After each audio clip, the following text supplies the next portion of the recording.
At some point every summer, the story becomes the same. Been in the upper 90s, and the phone's been ringing off the hook. When temperatures skyrocket and calls come flooding in to White Heating and Air Conditioning. This is our time of year to shine. It's at this point when the days become longer for service technicians, knowing how crucial a working AC unit can be. We have to get to them quickly. The calls ring, people are hot, they don't want to wait for air conditioning, so we run a lot of long hours. President Kurt White says they've received more than 200 calls since Monday. Technician Corey Kebler has been responding to many of them. See what those pressures are doing. Testing unit pressures, replacing filters, and cleaning off the inside of units with water.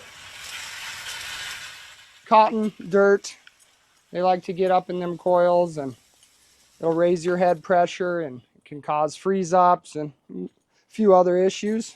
Jobs like these common when the heat spikes, though White says there are things people can do to avoid big issues. Number one, be prepared. If you get your air conditioner serviced early in the year, our technicians can find them potential problems. He says early detection can be key before big heat waves come in the summer months. Number two, staying consistent. The lowest you should really run your air conditioner, unless you have a real high-end air conditioner, is around 69 degrees.